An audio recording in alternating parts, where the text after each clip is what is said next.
hari ikibazo cy'umutekano yuko Perezida Trump yashoboraga kuraswa arimo ava muri Turkiya yerekeza muri Leta Zunze Ubumwe za Amerika, ku buryo byabaye ngombwa yuko ahindura n'indege mu rwego rwo kwiyoberanya cyangwa kuyobya uburari.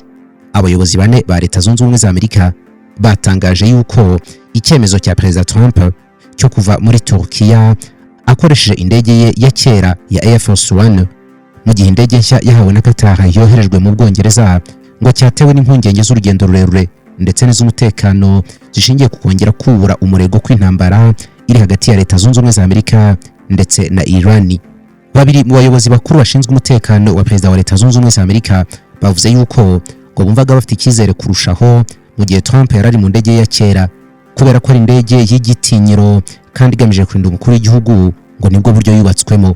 Ngo basanze byatera impungenge kongera kugendera mu ndege yarutse guhabwa na guverinoma ya Qatar nk'impano. Abo bayobozi basobanuye ko nubwo nta makuru mashya yagaragazaga ko hari umugambi wihariye wo kwica Trump bamutsinze muri indege yahawe na Qatar, ngo Perezida ubwe yabanje kuvugira mu nama ya OTAN ko bishoboka yuko Irani ishobora kugerageza umugambi mubi. Nyuma yaho Amerika yongeye kugaba ibitero kuri Irani, igihugu gihana imbibe na Turkiya aharimo habera inama. Trump ati ndi uwa mbere ku rutonde rw'abantu bagomba kwicwa. Yabivugiye mu nama Ankara muri Turkiya, inama huzaga abakuru b'ibihugu bya OTAN. Impamvu nyakuri yatumye indege ya kera ifatwa nk'ifite umutekano kurusha indege iyo hambere nayo irasobanutse.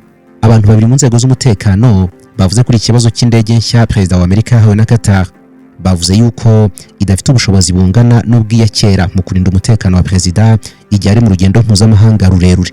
Hari undi muntu wa gatatu nawe uzi iby'iki kibazo, we yavuze yuko indege nshya ifite byinshi mu bikoresho by'ubushobozi buhambaye bwo kwirinda, ngo bisa n'ibyari bisanzwe biri mu ndege ya kera, ngo nubwo wenda bishobora kutagira ubushobozi bungana. Hari undi muntu washinzwe umutekano wavuganye na CNN ati isesengura ry'ibyago bishobora guhungabanya umutekano wa Perezida rihora riri hejuru cyane, ariko noneho kuri inshuro ryari hejuru bitewe n'ibihe. Mbere y'uko Perezida Trump ava mu nama ya OTAN muri Turkiya, abayobozi ba Amerika babanje kohereza mu Bwongereza indege nshya yahawe na Qatar yoherezwa mu kigo cy'ingabo zirwanira mu kirere cy'Abanyamerika kiri mu Bwongereza cya Mildenhall Air Force Base.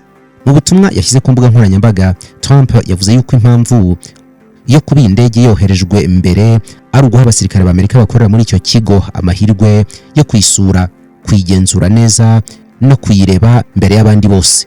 Ati buri wese arayishimiye cyane kandi twatekereje yuko byaba byiza abasirikare bacu nabo bayirebyemo imbere bakayigenzura neza. Nyuma yaho rero Trump ageze mu Bwongereza muri cya kigo cya gisirikare nibwo ahinduye indege yongera kugenda mu ndege yahawe na Qatar.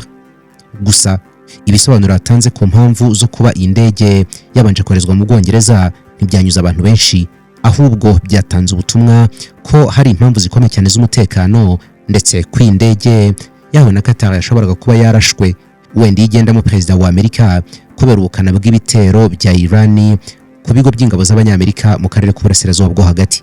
Trump ati nta kibazo cy'umutekano cyari gihari rwose, uretse ko twahisemo kohereza iyo ndege mbere gatoya. Twabikoze kugira ngo abasirikare bacu baze kubona amahirwe yo kuyisura no kuyigenzura neza. Ni indege y'igitangaza bagomba gusura.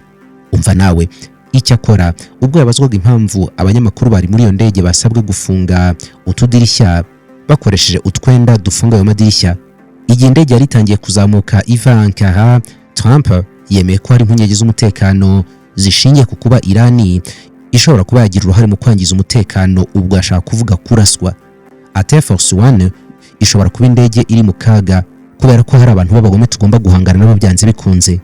Yakomeje ati abo bantu bafite imigambi mibisha, bityo nshobora kumva impamvu ibintu nk'ibyo byakorwa. Yakomeje ati abo bantu bafite imigambi mibisha, bityo nshobora kumva impamvu ibintu nk'ibyo byakorwa. Gusa yongeraho yuko atarazi ko abanyamakuru bategetswe kugumishaho utwenda dusa n'amarido dufunga amadirishya. Iyo ndege nshya Qatar yahaye Leta Zunze Ubumwe za Amerika nk'impano ifite agaciro karenga miliyoni 400 z'amadolari y'Amerika. Kuva yatangwa yakomeje guteza impaka ku bijyanye n'umutekano n'amategeko ajyanye n'imitwarire y'abarinda umukuru w'igihugu n'itsinda ry'ibanga ririnda abayobozi bakuru ba Amerika. Nubwo bimeze gutya ariko ingabo zirwanira mu kirere z'Abanyamerika US Air Force zavuze ko iyo ndege itekanye bihambaye, kwirinzwe neza kandi ko ifite ikoranabuhanga rigezweho rikenewe kugira ngo ishobore gusohoza neza inshingano z'urugendo rwa perezida wa Leta Zunze Ubumwe za Amerika aho yaba ari hose. Umwe mu bayobozi ba Amerika wanze kugira ikintu atangaza ku buryo bwihariye bw'ikoranabuhanga rikomeye kandi ribikwa mu buryo bw'ibanga high classified systems busanzwe buri muri Air Force One, yavuze ko iyi ndege ya Boeing 747 Amerika yahawe na Qatar yabonwaga n'igisirikare cya Amerika n'urwego rushinzwe kurinda Perezida Secret Service nk'indege yihutishijwe bikomeye ikinjizwa mu kazi hakiri kare itarakorwaho ibintu bihagije. Mu yandi magambo, uwo muyobozi yashatse kugaragaza yuko nubwo indege yari yaravuguruwe bwose kugira ngo ikoreshwe na perezida wa Amerika, ariko inzego z'umutekano ngo ntabwo zari zakayigirira icyizere gihagije nk'icyo bari bafitiye Air Force One iri mu kazi n'ubwo ishaje. Yari yarubatswe kuva mbere ariko igamije kuzuza ibisabwa byose mu kurinda umukuru w'igihugu. Mu buryo bunyuranye n'ubwo, uwo muyobozi yavuze yuko indege ebyiri nshya zaguzwe binyuze mu masezerano Trump yongeye kugirana n'ibigo byubaka indege muri manda ya kabiri ngo zakomeje gutinda gutunganywa kandi ngo zikaba zishobora kujya mu kazi nibura mu bihumbi 2028. Byatumye rero ngo Trump atihangana ko yategereza izo ndege, bituma asaba impano Qatar kugira ngo imuhe indege itunganijwe kandi yuzuye. Yasobanuye yuko imwe mu mpamvu z'ubwo bukererwe ari uko izo ndege zigomba gushyirwamo ibikoresho by'ibanga cyane by'itumanaho n'ubwirinzi, kubahiriza ibisabwa byose n'igisirikare cya Amerika mu buryo bwo kuzishushanya no kuzivugurura, ndetse no gufata igihe gihagije cyo guhugura abapilote bagomba kuzitwara kubera ko ngo zifite uburyo bwihariye bwo kuzikoresha. Undi muntu uzi neza iby'iki kibazo yavuze ko indege Qatar yahaye Leta Zunze Ubumwe za Amerika yari yaratekerejwe nk'indege y'agateganyo bayise bridge plane. Perezida yagombaga gukoresha hagitegerejwe yuko za ndege ebyiri za Boeing ziboneka cyangwa zirangira gutunganywa, gusa gushyiramo ibikoresho bisabwa ngo bigomba gutinda nta kabuza. Uyu muntu ati iyi ngiyi rega yari indege y'agateganyo perezida agomba gukoresha kugera igihe ziriya ndege ebyiri zaba zashyizwemo ibikoresho bihagije cyangwa se bikenewe. Yakomeje asobanura yuko izo ndege za Boeing zimaze imyaka myinshi zikorwa, mu gihe indege Qatar yahaye Leta Zunze Ubumwe za Amerika yo yavuguruwe mu gihe cy'umwaka umwe ikaba irabonetse gusa. Ni ibintu byatumye abantu bashinzwe umutekano bagira impungenge kuri iyi ndege yavuguruwe mu gihe cy'umwaka umwe, mu gihe izindi ndege za perezida wa Amerika zigomba gutwara igihe kiri hagati y'imyaka 3 n'4. Uwo muntu yongeraho yuko mbere y'uru rugendo urwo muri Turkiya nyine, abayobozi bakuru muri Maison Blanche ngo bari barigeze kuganira mu ibanga nk'igihe perezida yaba agiye mu bihugu bifatwa nk'ibyugarijwe mu bijyanye n'umutekano cyangwa hari ibyago byinshi, ngo byaba byiza hakoreshejwe indege ya kera aho gukoresha iya Qatar. Ngo ni ibintu bavuze yuko byanze bikunze bigomba kuba ngombwa. Yasoje avuga yuko indege nshya ifite umutekano uhagije rwose kugira ngo perezida yigendemo, ariko yongeraho yuko uru rugendo rwajyaga ahantu hari ibyago byinshi by'umutekano ku rwego mpuzamahanga, ngo byatumye rero hafatwa izindi ngamba z'inyongera mu kurinda umutekano wa perezida. Naho ubundi ngo byashobokaga yuko Irani yashoboraga gushyira hasi indege y'Abanyamerika irimo ituruka muri Turkiya. Indege ya kera yatwaye perezida Trump ava muri Turkiya ajya mu Bwongereza kugira ngo afatireyo iya Qatar nisanzwe nyine Air Force One Boeing 747-200. Iyi ndege yaravuguruwe bihagije ishyirwamo ibikoresho byose bijyanye n'umutekano w'umukuru w'igihugu, gusa ni za kera birumvikana, ariko niyo yitabajwe. Trump yongeye kujya mu ndege yahawe na Qatar ageze mu Bwongereza.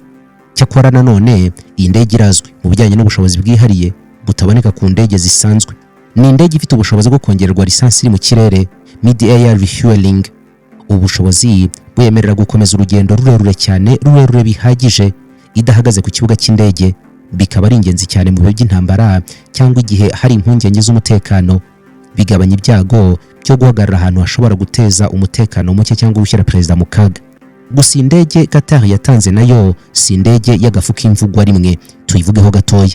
Iyi ndege nayo yakozwe na Boeing, ni mu bwoko bwa Boeing nini za 747-8, imwe mu ndege nini cyane ziri ku isi dutuye.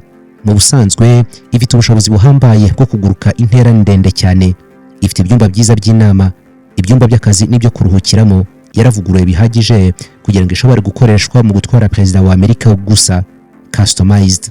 Icyakora nubwo ari indege y'agaciro gakomeye kuri uru rwego, mu giciro cy'amafaranga ikagera kuri $400 z'amadolari y'Abanyamerika, abahanga mu bijyanye n'umutekano wa Amerika bavuga ko itaragera ku rwego rw'indege ya Air Force One ishaje mu bijyanye n'umutekano n'ubushobozi bwa gisirikare. Air Force One ubundi bavuga ko atari indege isanzwe itwara perezida cyangwa se twafata jet. Ntabwo ari jet, ahubwo mu by'ukuri mu gisirikare cy'Amerika bayifata nk'ikigo cya gisirikare kiguruka. Ifite ibikoresho by'ibanga cyane by'itumanaho bituma perezida ashobora gukomeza kuyobora igihugu n'ingabo z'Abanyamerika aho ari hose mu kirere cy'isi. Ni indege kandi ifite uburyo buhanitse bwo kwirinda misile n'ibitero kugera ku bya kirimbuzi. Yubatswe ku buryo ishobora no gukomeza gukora mu bihe by'ibitero bikomeye cyane, harimo n'ifitanye isano n'intwaro zikaze. Ikindi kwitandukanya n'indi ndege ni uko ishobora kongerwamo lisansi iri mu kirere nayo, bityo ishobora kumara amasaha menshi iguruka idakeneye kugwa ku kibuga cy'indege, ibintu by'ingenzi cyane mu gihe cy'ibibazo by'umutekano ku butaka. Nubwo Boeing 747-8 yatanzwe na Qatar nayo yongewemo ibintu bihambaye n'ibikoresho by'umutekano, ariko nanone abayobozi benshi b'Amerika bavuga yuko yavuguriwe mu gihe gitoya, mbese yavuguriwe mu gihe cy'umwaka umwe n'amezi hafi umwaka n'igice. Icyo gihe rero ngo ni gitoya ku buryo badashobora kwizera umutekano mu gihe indege ebyiri za Boeing zirimo zikorwaho ngo zitware perezida zigomba kuvugururwa mu gihe kingana n'imyaka 3 cyangwa 4. Iyi myaka yose izashira Air Force One nshya ndetse na Air Force 2 nshya birimo byongerwamo ibikoresho by'ibanga, ibyinshi n'iby'ikoranabuhanga n'itumanaho. Ni indege zigomba guhabwa ubushobozi bwose bukenewe mbere yo kwemererwa gutwara perezida. Igisirikare cya Leta Zunze Ubumwe za Amerika niyo kigomba kubanza kugenzura neza iby'indege kugira ngo yemererwe kuguruka. Boeing nirangiza gushyiramo ibisabwa byose. Ndetse Boeing ntabwo ari yonyine gukora amavugurura kuri indege, kubera yuko akazi ka Boeing nyuma yo kuyubaka igakorana n'igisirikare cy'Abanyamerika mu ishami rishinzwe kurwanira mu kirere. Niyo mpamvu abantu bamwe mu bashinzwe umutekano muri Secret Service bagaragaje impungenge ko indege yavuye muri Qatar yihutishijwe ikinjizwa mu kazi by'igitaraganya. Ngo Trump yabaye nk'ugira amashyushyu, ariko hari igitekerezo cyo kwakomeza gukoreshwa Air Force One ishaje aho kwihutisha indege ya Qatar yavuguruwe mu mwaka n'igice gusa. Ni muri urwo rwego rero mbere y'urugendo Trump yakoreye muri Turkiya, abayobozi bakuru ba Maison Blanche bari baramaze igihe babiganiraho, bavuga yuko igihe babona hari ibyago bikomeye bashobora gukoresha indege ya Air Force One ikabageza ahantu hari umutekano, bakongera bakajya mu ndege yatanzwe na Qatar. Ni nako byagenze kubera ko Trump ahaguruka muri Turkiya yanze gukoresha indege ya Qatar, hanyuma akoresha indege ya Air Force One, agakecuru kamugeza mu Bwongereza. Indege y'igitono y'Abanyakatari imuvana mu Bwongereza imwambutsa muri Leta Zunze Ubumwe za Amerika. Ni ibintu byabaye nyuma y'uko umwuka mubi hagati y'Amerika na Iran wongeye gukaza umurego, bituma abashinzwe umutekano batekereza kuri buri kintu cyose, banga kugirira icyizere indege ya vuba y'igitono yatanzwe na Qatar, bati dukoresha agakecuru kacu.